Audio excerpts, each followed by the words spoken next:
नाम रसानां छन्दसामपि मंगलानां जय कर्तारो वंदे वाणी विनायको भवानी शंकरो वंदे श्रद्धा विश्वासरूपिणो याभ्यां विना न पश्यन्ते सिद्धाश्वन्तस्तमी सरम् वंदे बोधमयं नित्यं गुरुं शंकररूपिणं यमाश्रितो हि वक्रोऽपि चन्द्रे श्रवस्त्रवन्दति श्री सीताराम गुणग्राम पुण्यारण्ये विहारिणो वंदे विशुद्धिज्ञानो कवीश्वर कपीश्वर। बोलो श्री गुरु महाराज की जय, उमापति महादेव की जय, पवन सुत हनुमान की जय, दुर्गे मैया की जय, गंगे मैया की जय, सभी संत भक्तों की जय, बुद्धि माता की जय। परम श्रद्धे कल्याण की भागी आत्मा माताओं बहनों सभी प्रभु प्रेमी भक्तजनों, बहुत ही सुंदर सत्संग पंचायती अखाड़ा श्री निरंजनी से मैं महंत राम रतनपुरी आपकी सेवा में हनुमान धाम चैनल संदेश नगर से जो नियमित सत्संग करते हैं, जो नियमित संतों के दर्शन करते हैं और जो नियम से सदगुरु अर्थात देवता की इष्ट की पूजा करते हैं, निश्चित ही भक्ति प्राप्त कर लेते हैं। और जिसको भक्ति मिल गई समझ लीजिए उसका बेड़ा पार हो ही गया। क्या कह रहे हैं? समबुद्धि स्वरूप पुरुषो पुण्य और पाप दोनों को इसी लोक में त्याग देता है। अच्छाई को भी यही त्याग देता है और बुराई को भी यही त्याग देता है। समस्त बुद्धि युक्त पुरुष पुण्य और पाप दोनों को इसी लोक में त्याग देता है, अर्थात उससे मुक्त हो जाता है। इससे तो समस्त रूप योग में लग जा और वह समस्त रूप योग ही कर्मों में कुशलता अर्थात कर्म बंधन से छूटने का उपाय है। क्योंकि समस्त बुद्धि से युक्त ज्ञानी जन कर्मों से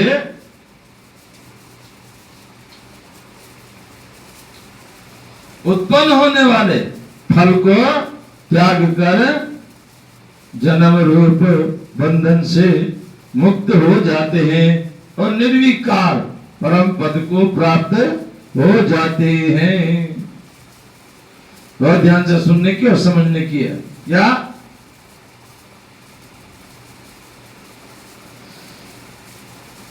जिस काल में, काल माने समय, जिस समय तेरी बुद्धि मोह रूप और दलदल को भली भांति पार कर जाएगी।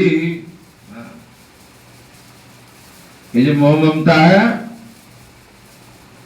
अर्थात जब तक आदमी ममत्व में ये मेरा है, ये तेरा है, ये मेरा है, ये तेरा है, इस मोह माया में उलझा हुआ है। कह रहे हैं जिस काल में, काल माने समय में तेरी बुद्धि इस मोह रूप दलदल को भली भांति पार कर जाएगी तो उस समय तू सुने हुए और सुनने में आने वाले इस लोक और परलोक संबंधी सभी भोगों से वैराग्य को प्राप्त हो जाएगा। और वृंदावन बिहारी लाल की जय। करे भली भांति के वचनों को सुनने से विचलित नहीं हुई तेरी बुद्धि जब परमात्मा में अचल और स्थिर ठहर जाएगी। मन कर्म वचन से इसलिए कहते हैं एकदम मन से भी, कर्म से भी, वचन से भी, और भगवान के चरणों में अपने आप को लगा दो। यहाँ पे भगवान ये कह रहे हैं कि भली भांति के वचनों को सुनने से और विचलित हुई तेरी बुद्धि जब परमात्मा में अचल अर्थात लायमान ना हो और स्थिर एक जगह ठहर जाए, तब तो योग को प्राप्त हो जाएगा। अर्थात तेरा परमात्मा से नित्य संयोग हो जाएगा।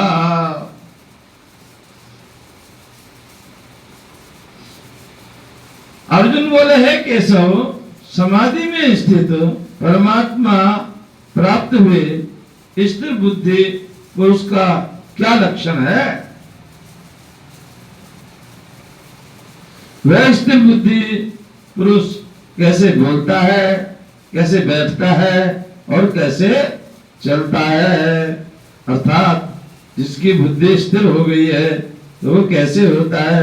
भगवान बोले, हे अर्जुन, जिस काल में यह पुरुष मन में स्थित संपूर्ण कामनाओं को भली भांति त्याग देता है, कोई इच्छा नहीं रहती, जब कोई कामना रही नहीं रहती, जिसका कुछ करना शेष भी नहीं रहता है, और आत्मा से आत्मा में ही संतुष्ट रहता है, उस काल में वह स्थित प्रज्ञा कहा जाता है।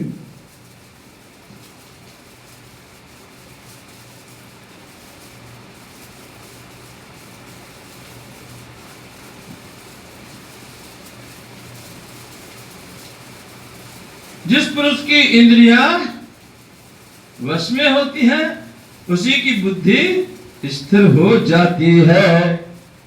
याद रखो, जब तक इंद्रियां बस में नहीं होगी, और बस में कब तक नहीं होंगी? जब तक हम ठीक से उनके बारे में जानेंगे नहीं, समझेंगे नहीं। तो कह रहे विषयों का चिंतन करने वाले पुरुष की उन विषयों में आसक्ति हो जाती है, और आसक्ति से उन विषयों की कामना उत्पन्न होती है, और कामना में विघ्न पड़ने पर क्रोध उत्पन्न होता है। हा? किसी चीज की इच्छा कर लिया, ये हमको मिलनी चाहिए, और वो चीज नहीं मिली तो फिर क्रोध उत्पन्न हो जाता है, और जब क्रोध उत्पन्न हो जाए तो समझ लीजिए विनाश का आधारशिला रखा गया। क्रोध से अत्यंत मूढ़ भाव उत्पन्न हो जाता है।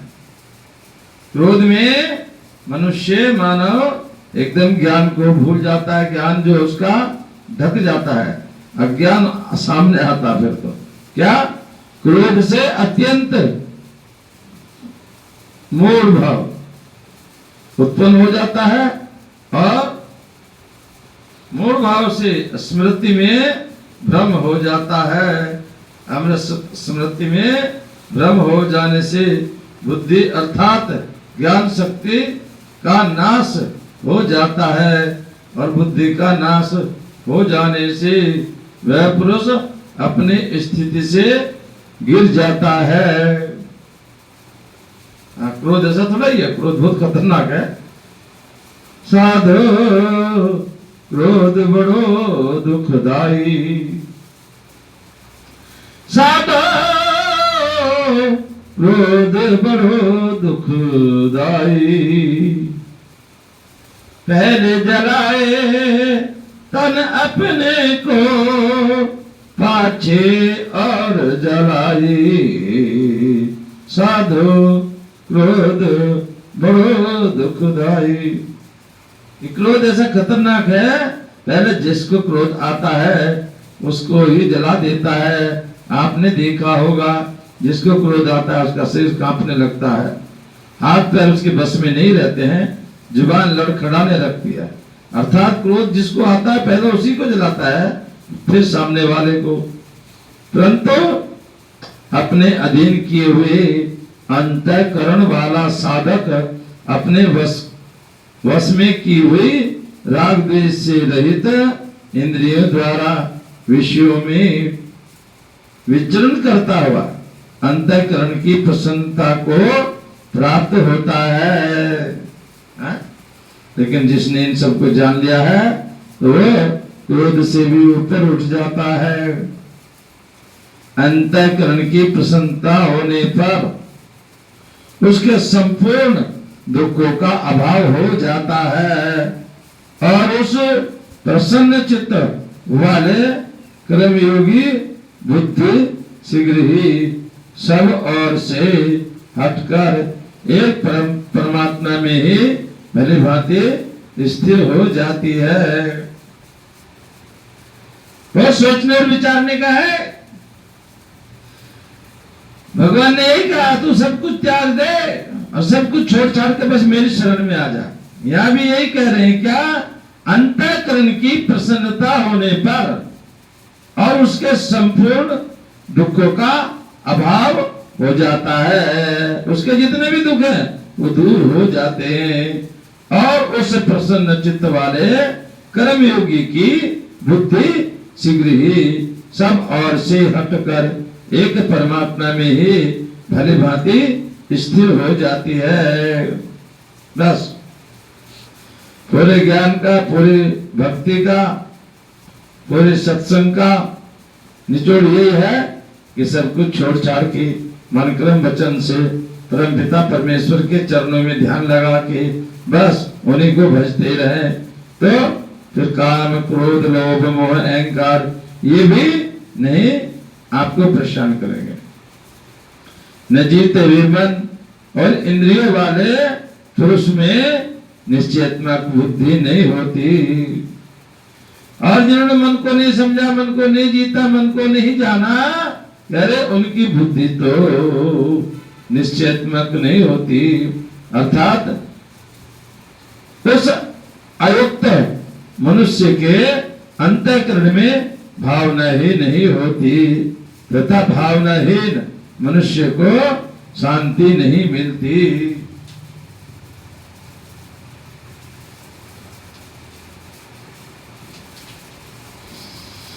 तो सुख कैसे मिल सकता है? जैसे जल में चलने वाली नाव को वायु हर लेती है वैसे ही